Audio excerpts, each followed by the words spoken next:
ठीक है। तो already we have discussed about the regulates. Regulates में कौन से ऑर्गेनिजम्स आते हैं जो एक्सटर्नल टेम्परेचर के हिसाब से, मतलब बाहर का टेम्परेचर भले ही वेरी हो रहा है, वो लोग अपना बॉडी का टेम्परेचर कांस्टेंट जो उनके लिए फिट है वो करके वो लोग अपना एक्टिविटी करते रहते हैं। Okay, now confirms. कन्फर्म्स में वो ऑर्गेनिजम्स, वो प्लांट्स तो ऑलमोस्ट ऑल इंक्लूड होते हैं, 99% ऑफ एनिमल्स भी ये ग्रुप में इंक्लूडेड है, कि वो लोग ना बाहर के टेम्परेचर के हिसाब से अपने बॉडी का टेम्परेचर नहीं कांस्टेंट कर सकते। मतलब बाहर के टेम्परेचर बाहर का टेम्परेचर अगर बढ़ रहा है तो उनका बॉडी का टेम्परेचर भी बढ़ेगा, बाहर का टेम्परेचर कम हो रहा है तो उनके बॉडी का टेम्परेचर भी कम होगा, मतलब वो लोग कांस्टेंट नहीं रख पाते। दैट्स वाई हमने यहाँ पे ग्राफ में देखा था कि रेगुलेट्स का तो नॉर्मल सीधी लाइन है, कन्फर्मर्स का देखो एक्सटर्नल लेवल बढ़ रहा है तो इंटरनल लेवल भी कीप्स ऑन इंक्रीजिंग।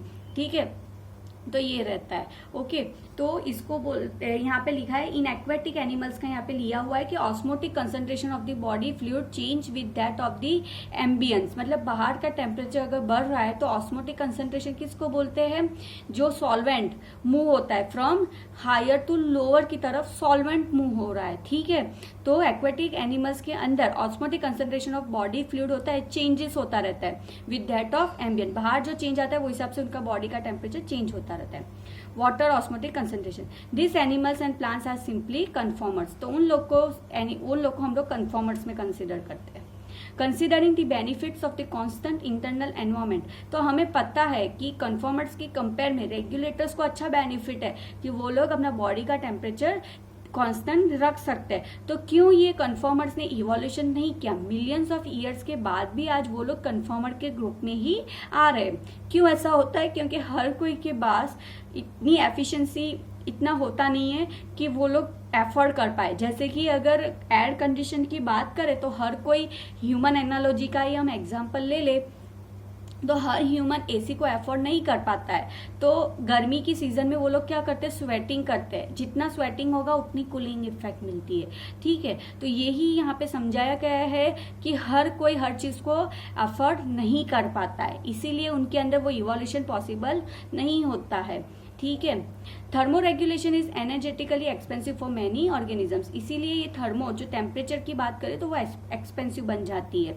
और ये चीज है ट्रू है स्मॉल एनिमल्स में, जैसे स्क्रूज एंड ह्यूमिंग बर्ड्स, जो छोटे छोटे बर्ड्स होते हैं। ठीक है, उनके केस में क्या होता है कि उनका जो बॉडी एक तो छोटा होता है, स्मॉल बर्ड्स होता है, इसीलिए उनके अंदर जो फ्लूइड वॉल्यूम भरा हुआ होता है वो कम होता है ऑलरेडी, और उनका बॉडी सरफेस वो फ्लूइड वॉल्यूम के कंपेयर में बॉडी सरफेस का एरिया ज्यादा होता है। तो क्या होगा उन लोग के केस में, हीट जल्दी, सरफेस एरिया ज्यादा है तो हीट भी, वो उनका जो अंदर का स्वेटिंग और हीट है वो लॉस भी होगा, गेन भी हो जाएगा, वो सब रहता है उनको।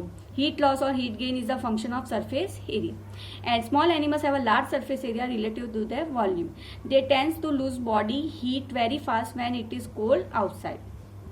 तो जब बाहर व्हेन इट इज कोल्ड, बाहर बहुत ठंडी होती है, ठीक है, तो they tends to lose body heat very fast. तो क्या करेंगे वो लोग, body heat very, they tends to lose body heat very fast when it is cold outside। तो बाहर क्या होता है कि अगर बहुत ठंडी है, ठीक है, तो वो लोग क्या करेंगे, उनकी बॉडी की जो हीट है वो जल्दी लॉस होने लगेगी। क्यों ऐसा लॉस होने लगता है, क्योंकि उनका सरफेस एरिया बहुत ज्यादा है। Then they have to expend much energy to generate body. अभी क्या है, बाहर एक तो ठंडी इतनी से ज्यादा है और उनकी बॉडी में जो हीट थी वो भी चली गई, तो अभी उनको वापस अपनी बॉडी में हीट लाने के लिए उन लोग को बहुत मेहनत करनी पड़ती है। ठीक है, थ्रू उनकी कोई भी मेटाबॉलिज्म प्रोसेस के द्वारा। This is the main reason why very small animals are rarely found in polar region. और ये रीजन की वजह से जो पोलर रीजन है जहाँ पे बहुत ठंडी होती है वहां पे आपको बड़े बड़े एनिमल्स ही दिखेंगे, छोटे एनिमल्स ज्यादा होते ही नहीं है। ठीक है, आर रेयरली फाउंड, होते हैं तो बहुत रेयर में फाउंड होते हैं। During the course of evolution the cost and the benefits of maintaining a constant internal environment are taken into the consideration. जब ये इवोल्यूशन की स्टडी चल रही थी तब benefits of maintaining a constant internal temperature taken into consideration, कि benefits क्या है और उसके पीछे कितना खर्चा होता है, तब जाके बॉडी टेम्परेचर कांस्टेंट बना रहता है, उस पे हुआ इवोल्यूशन की स्टडी।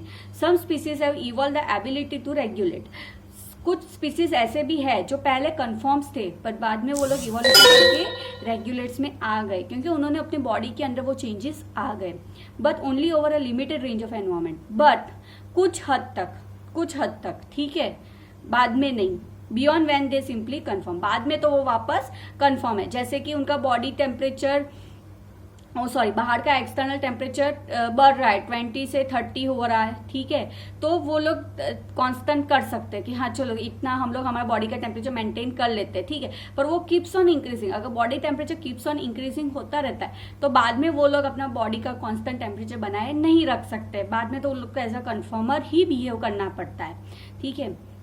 तो ये था हमारा कन्फर्मर्स।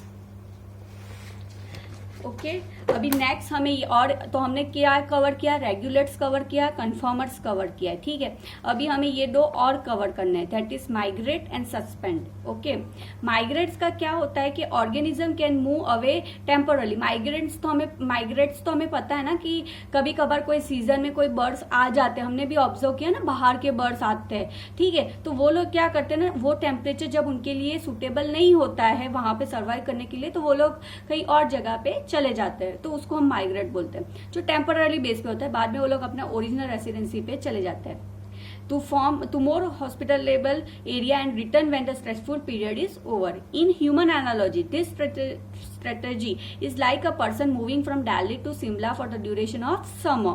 हम भी जाते हैं ना घूमने. Many animals, particularly birds, during winter undertakes the long distance migration to more hospitable area.